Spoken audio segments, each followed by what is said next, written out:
Notice जारी हुआ है, जिसमें इन्होंने ये कहा है कि आपको सिंगल मंजिल बनाना है, ऊपर के 2 फ्लोर हैं उनको रिमूव करना पड़ेगा। आपको पता है कितना आंकड़ा है, कुल लोग कितने हैं जिनकी लाइफ पे इफेक्ट होने वाला है? तो चंडीगढ़ में इस तरीके से 62,000 लोग हैं, लगभग 2 लाख लोग इससे प्रभावित होंगे। और रोकने के बाद 2010 में जब आप अलाउ कर देते हैं कि आप बना सकते हैं 3 मंजिल, तो अब तोड़ने का आदेश क्यों दे रहे हैं आप? 3 फैमिली है, 11 लोग हैं, 15 लोग हैं, 16 लोग हैं, एक घर के अंदर रह रहे हैं सर। अगर वो टूट जाएगा सारा मकान हमारा, तो हम लोग कहाँ जाएंगे सर? और अब उसको तोड़ेंगे तो उसमें भी पैसा लगता, बताओ वो पैसा कहाँ से आएगा हमारे पास?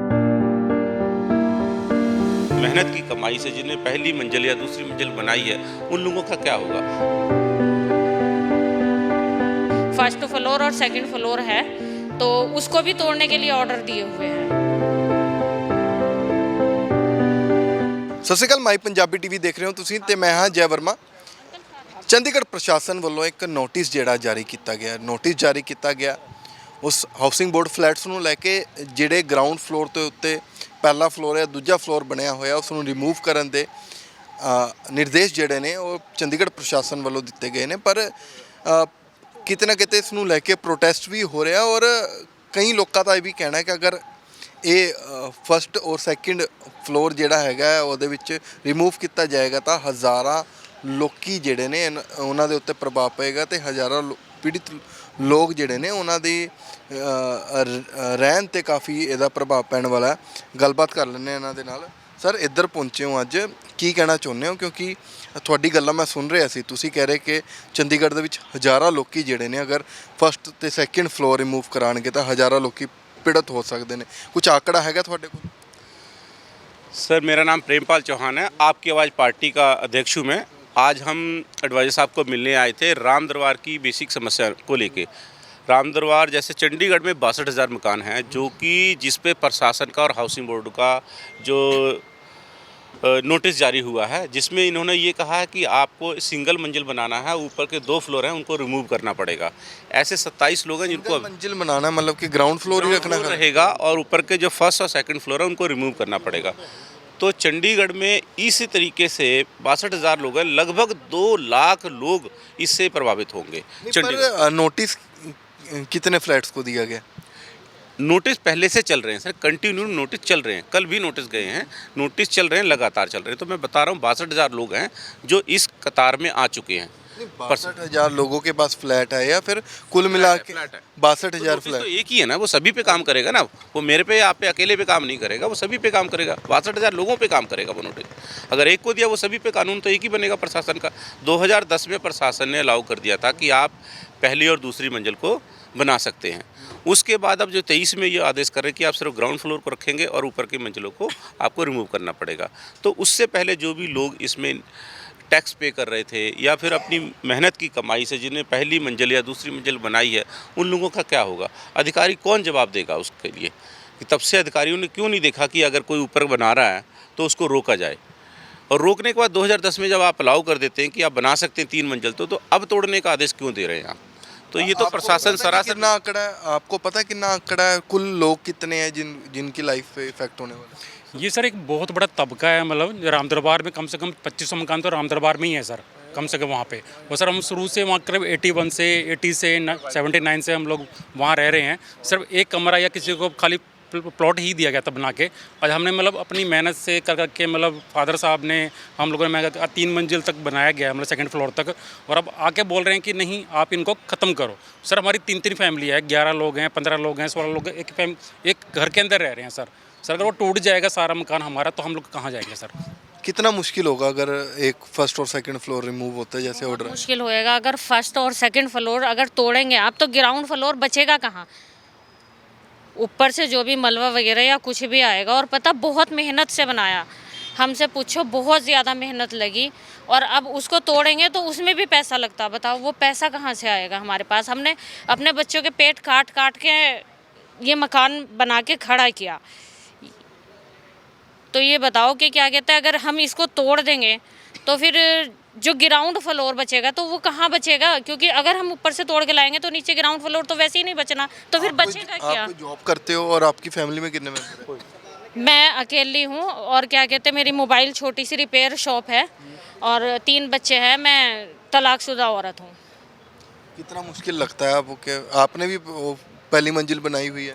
हाँ जी, मैंने भी पहली मंजिल बनाई हुई, फर्स्ट फ्लोर और सेकंड फ्लोर है, तो उसको भी तोड़ने के लिए ऑर्डर दिए हुए हैं। अंकल जी आपका भी फ्लैट है वहाँ पर राम दरबार पे? मकान हमें ग्राउंड से मिला था और मेरे को ना 93 में अगस्त के 93 8 13 को मेरे को गोली लग गई थी।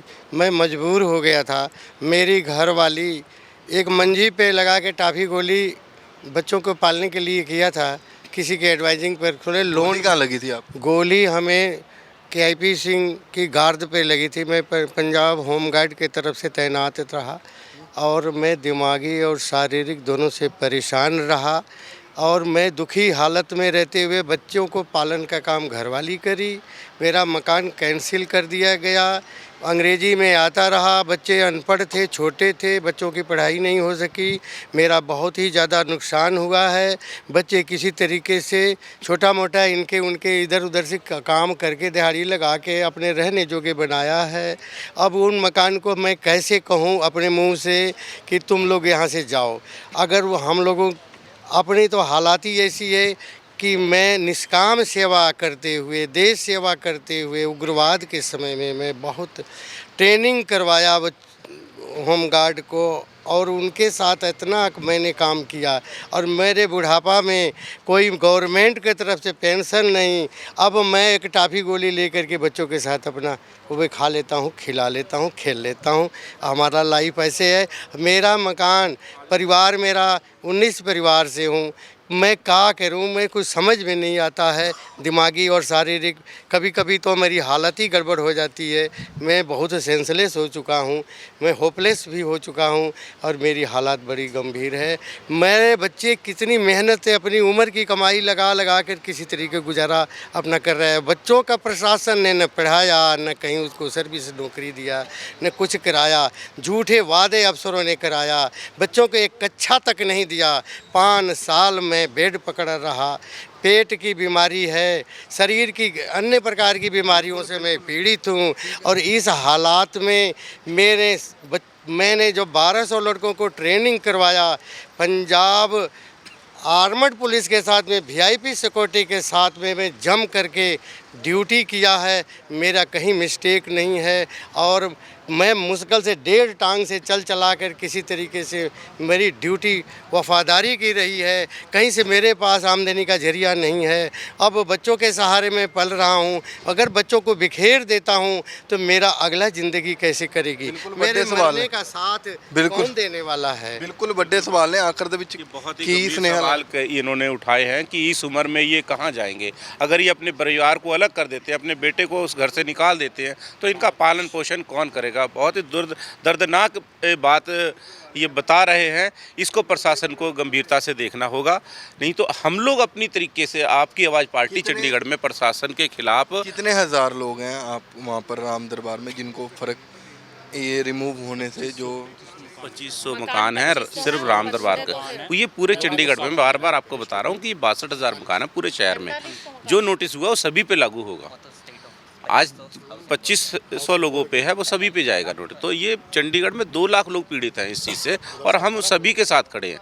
आपकी आवाज़ पार्टी की तरफ से मैं आह्वान करता हूं, आपके माध्यम से प्रशासन को भी जागरूक करना चाहता हूं और यहाँ के राजनेताओं को भी जागरूक करना चाहता हूं कि वो जल्द से जल्द इस नोटिस को रोक दे, नहीं तो आपकी आवाज़ पार्टी सड़कों पे उतरेगी और प्रशासन और राजनीतिक दलों के खिलाफ हम मोर्चा खोलेंगे। बिल्कुल ते प्रशासन वालों नोटिस जारी किया गया और नोटिस जारी करने तो बाद कहा गया कि जी पहली और दूजी मंजिल है उसनों तोड़िया जाए, रिमूव किया जाए। पर यह दस रहे हैं कि कई मकान ने और हज़ारों लोग ये पीड़ित होंगे, पर ये नोटिस वापस लिता जाता है कि नहीं, या फिर वो पहली तो दूजी मंजिल जी रिमूव की जाती है। ये देखना होगा कि आखिर अगर वो रिमूव की जाती है तो उत्थे दे जिहड़े लोग ने उन्हां दा की बनदा लोग, क्योंकि इन्हां वालों साफ तौर पर कह दिता गया कि अगर इदां दा कुछ हुंदा तो असीं सड़कों ते उतरांगे, प्रोटेस्ट करांगे।